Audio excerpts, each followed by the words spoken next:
I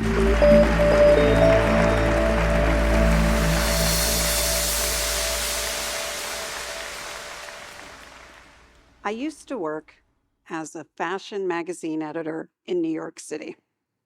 I wrote about the top 10 shoes for spring and Beyoncé's vintage jewelry collection. Now I work full-time in civics. You might think, that's a leap. So, how did I go from being a Today Show expert on Hollywood red carpet looks and only voting every 4 years for president to today, where I can wax on and on and on about how to get through to an elected official with a personal visit or well-told story, and how a single generic email might not cut it? I am the daughter of hard-working immigrants. My mother and father sacrificed more than I could ever know for the opportunity and security this country provides. Growing up, my vision of success included a corner office. Like many young girls in the 1970s and 80s, I played with Barbies. Except I didn't accessorize my Barbies with kitchen sets or convertible cars. No, my Barbie carried a briefcase and wore suits, pantsuits to be specific. And yes, you're probably wondering, it was hard to find pantsuits for Barbie back in the day. Clearly, my Barbie had her eyes firmly set on the skyscrapers of my imagination. And for many years, I wasn't focused on much beyond that goal. In my 20s, I landed a job as an editor at a popular teen magazine in New York, and then I was features editor for almost a decade at a major women's fashion magazine. If you're familiar with The Devil Wears Prada and all its gorgeous clothes and colorful characters, then you have a sense of what it was like in the heyday of fashion magazines. Glamorous and fun and exciting and aspirational and not about civics so much. Civics, which are the actions that we can take as citizens of this country to participate in and uphold our democracy. To be fair, I didn't not engage in civics. As I said, I voted. And furthermore, my parents had escaped an authoritarian and oppressive regime in Cuba where voting was a farce and pointless. I knew from an early age that casting a ballot in this country was to be honored and respected. As I was inching closer to a corner office in the magazine industry, my mother was on her journey too. She had fled threats against our family in Cuba and acculturating to a brand new life here in the United States. It took her years before she discovered herself. But when she found her footing, she found her calling, which was to help immigrants like her find success, community, dignity in their new country. Because I was in New York, I didn't have a full sense of the impact she had on people's lives until her sudden death. I was overwhelmed at her memorial with people coming up to me to tell me how she had helped them, some in English and many in Spanish. I always knew my mother ran a nonprofit that helped Latino and immigrant entrepreneurs and generated millions of dollars for the economy here in Georgia. But I see now that what she was actually doing was participating in civics. In her work, she was bringing together people of all ages and backgrounds to solve problems, bridge divides, and ultimately strengthen democracy. After her memorial on trips back to Atlanta, I tend to the details of her life and say goodbye to her one piece of paper at a time. Her impact became clearer to me every time the plane took off from Hartsfield to LaGuardia. And I knew I needed to honor her life.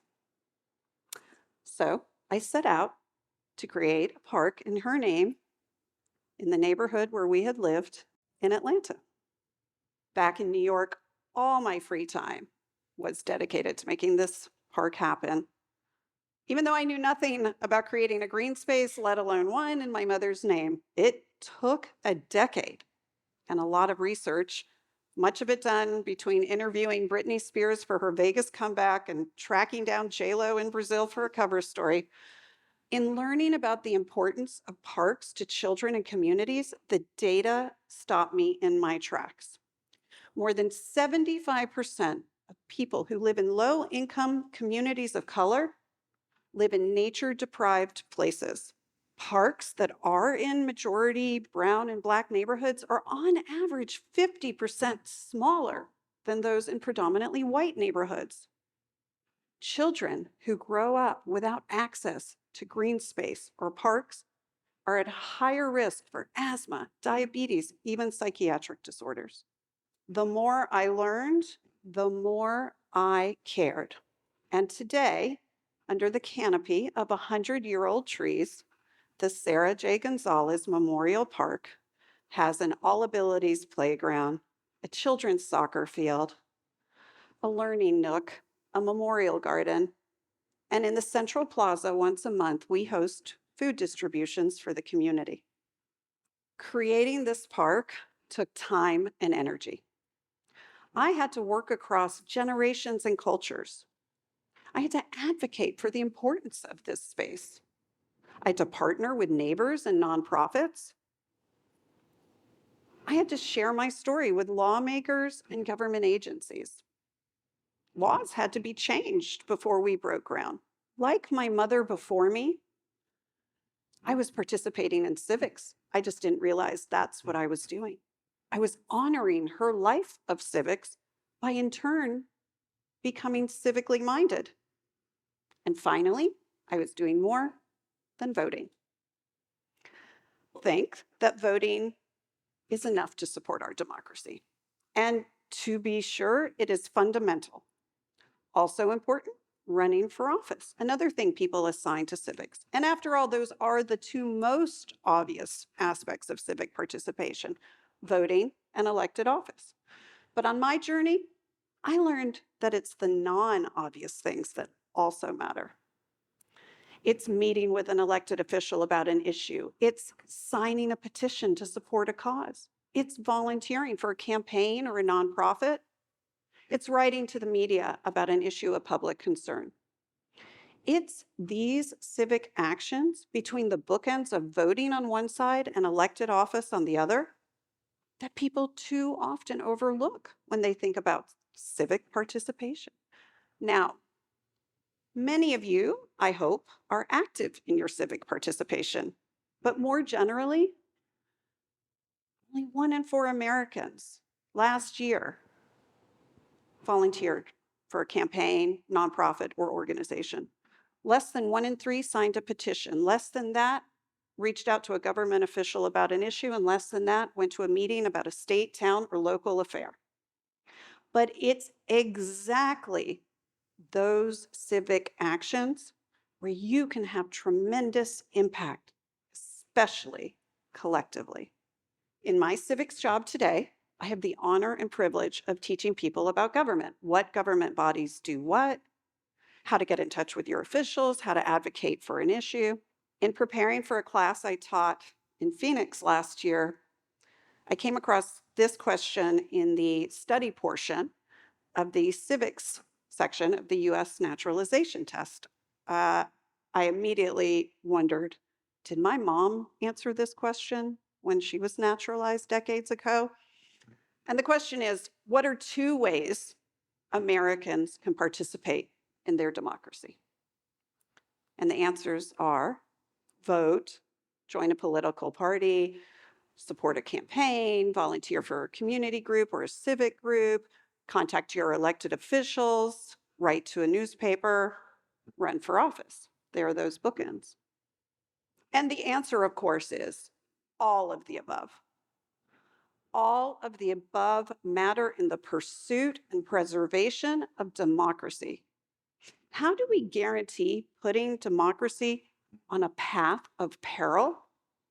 Doing nothing, not participating. Authoritarian countries, like the one my parents left, enforce doing nothing. What do you care about? What would make your community, your neighborhood, the lives of those you love better? I am living proof that picking one action in that silent, powerful middle of civic participation can make government work for you and drive change. And in magazine parlance, here's the kicker: caring and participating sustain democracy. So I ask you again, what do you care about? How will you choose to participate? This year, pick one action in that silent, powerful middle. Give it some time and energy. Stick with it, and little by little, see what grows. Thank you.